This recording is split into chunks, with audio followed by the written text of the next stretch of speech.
আজকে অ্যাক্টিভিটি সম্পর্কে কিছুই বলবো না, কেন করাচ্ছি সেটা বলে দিচ্ছি। এটা মেইনলি করাচ্ছি সেদিন জেবা যখন আমের জুসটা বানাতে গেল, সে আম ছিলতে পারেনি, তাই ভাবলাম আমার মনে হয় তার ফল বা সবজি ছেলা নিয়ে আগে একটু কাজ করতে হবে, তারপরে হচ্ছে তাকে প্র্যাকটিক্যাল কাজটা দিতে হবে। তা ওইভাবেই আর কি এটা চুজ করা। আর নেক্সট টাইম আমি প্রত্যেকটা অ্যাক্টিভিটি কেন করাচ্ছি সেটা বলে দিব, কারণ যেবার কোনো অ্যাক্টিভিটি উদ্দেশ্য ছাড়া করানো হয় না।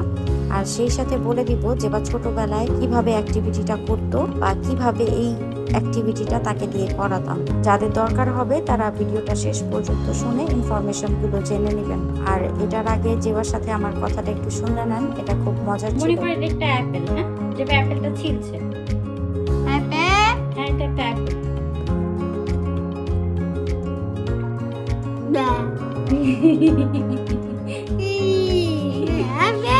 অ্যাপেলটা অনেক মজা, তো খেয়ে ফেলো যে বা। এটা একটা গ্রিন অ্যাপেল। এই অ্যাপেলটা অনেক মজা, এটা খেলে যাবে স্ট্রং হয়ে যাবে। এখন বলছি কাজটা আমি কিভাবে রেডি করেছি। আমি হচ্ছে ক্লে দিয়ে একটা লেয়ার তৈরি করে দিয়েছি এবং ওকে বলেছি ছুরি দিয়ে এটা ছিলে ফেলতে।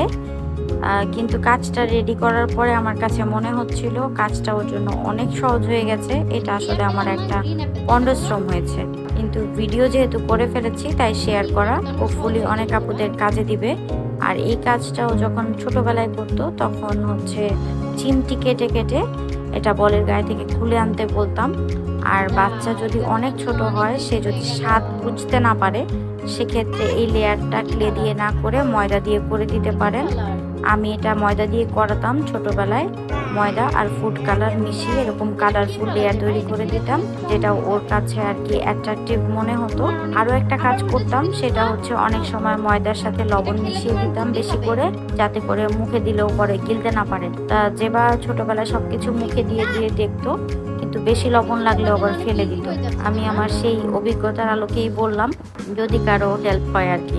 আর ভিডিও সম্পর্কে আর তেমন কিছু বলার নেই। এটা মেইনলি নাম হচ্ছে ফাইন মোটর অ্যাক্টিভিটির ভিতরেই এটা পড়ে। ফাইন মোটর অ্যাক্টিভিটির প্রত্যেকটা কাজের এক একটা উদ্দেশ্য থাকে। তা নেক্সট টাইম আমি হয়তো বা ওইভাবে ফাইন মোটর বা এটা ওটা বলবো না, আমি ডিরেক্টলি কোন উদ্দেশ্যে কোনটা করাচ্ছি এটা মেনশন করে দিলে আপুদের বুঝতে সুবিধা হবে। আজকে চলে যাচ্ছি, টাটা। ওয়েট, আর একটা কথা আছে, সেটা হচ্ছে একটু কমেন্ট করে যান, একটু লাইক দিয়ে যান, শেয়ার করে কয়েকটা ফ্রেন্ডকে ইনভাইট করে যান পেজে, নাহলে পেজটা গ্রো করবে কি করে।